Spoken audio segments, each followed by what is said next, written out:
One by one, sea creatures on this reef in the Pacific are unaware their every move is being recorded as they swirl around a camera baited with fish.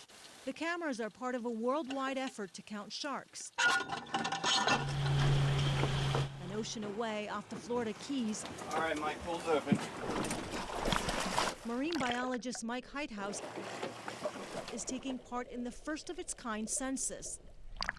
The process is tedious. On any one day, we may only put 5 or 10 cameras in.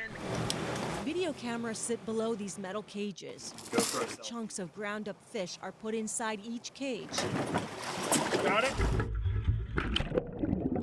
then lowered 60 to 80 feet. Now the waiting period starts.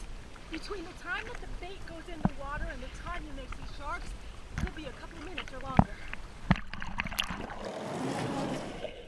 After an hour and a half, the cameras are lifted back up. On this dive, plenty of fish tried to get the bait,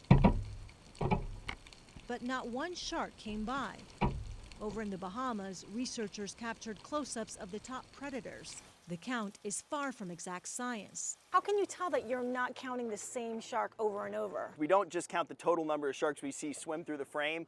We kind of go through it and find out one frame what's the most sharks we see at any one time. So you can't possibly count the same shark twice. Okay. Ready? Yep. For the next 3 years, expeditions like this will take place all over the world, with cameras capturing activity at more than 400 reefs, generating 50,000 hours of tape. In general, where you have lots of sharks, you have healthy reefs. What we want to know is why that is, so that we can prioritize areas where we might want to protect sharks or where sharks are in trouble, where we might actually want to rebuild their populations. That can be a challenge. Scientists estimate some 100 million sharks are captured every year for fins and meat, and they're slower to reproduce than other fish. Some can take more than a decade before having offspring.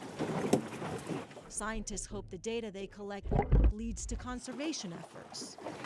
There are a lot of people that rely on sharks for resources. It's about, how do we work with coastal communities to make sure that they are sustainable from the human and economic perspective, but also the environmental perspective. Getting a clearer picture now of life underwater is critical to making that happen. Ines Ferre, Al Jazeera in the Florida Keys.